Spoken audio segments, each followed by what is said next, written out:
Hello children's, हम पढ़ रहे लेसन 17 माता पिता हिंदी फर्स्ट।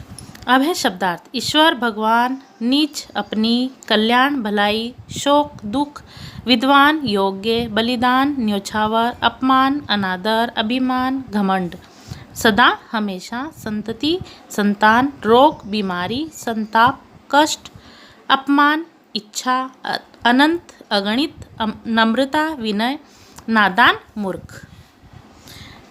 ईश्वर, संतति, कल्याण, शोक, चिंता, विद्वान, अरमान, पूर्ण, बलिदान, अनंत, उन्हीं, संसार, सेवक, नम्रता, अभिमान, वचन, नादान, असक्त, स्वस्थ। ये आपके शब्द थे, सही उच्चारण करके बोलने हैं। अब है सोच समझकर बताइए। ओरल क्वेश्चन है। माता पिता को कवि ने किसका वरदान बताया है? तो ईश्वर का। अपने बच्चों के लिए दिन रात कौन चिंता करते हैं? माता पिता। प्रत्येक माता पिता का क्या अरमान होता है? पढ़ लिख कर विद्वान बने हम। माता पिता की सेवा से हमें क्या मिलता है? सुख, शांति आदि मिलता है। ये ओरल क्वेश्चन थे। अब है रिटन क्वेश्चन। निम्नलिखित प्रश्नों के उत्तर दीजिए।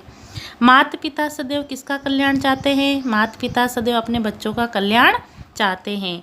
ख, माता पिता के मन में हमेशा कौन सी बात रहती है? सुखी रहें हम, यही मन में उनकी रहती बात। यह सारा संसार किसके उपकारों से चलता है? यह सारा संसार माता पिता के उपकारों से चलता है। हमें बड़े होकर अपने माता पिता के साथ कैसा व्यवहार करना चाहिए? उनका आदर और सम्मान करके तथा उनकी सेवा करना चाहिए। सही कथन पर राइट तथा गलत पर रॉन्ग का चिन्ह लगाइए। माता पिता सदैव अपनी संतान का भला चाहते हैं, राइट। माता पिता की सदैव धन दौलत की चिंता रहती है, नहीं। माता पिता अपनी संतान को विद्वान बनाना चाहते हैं, राइट। हमें अपने माता पिता की सेवा करनी चाहिए, हमें अपने माता पिता की सेवा नहीं करनी चाहिए, तो रॉन्ग करनी चाहिए ना, इसलिए। 3, कोष्टकों में से सही शब्द चुनकर रिक्त स्थानों को भरिए। माता और पिता संतान के लिए के वरदान है? तो ईश्वर। ईश्वर पर टिक करके आपको यहाँ पर ईश्वर लिखना है। माता पिता के अपनी औलाद पर उपकार है, तो अनंत, अनंत लिखना है।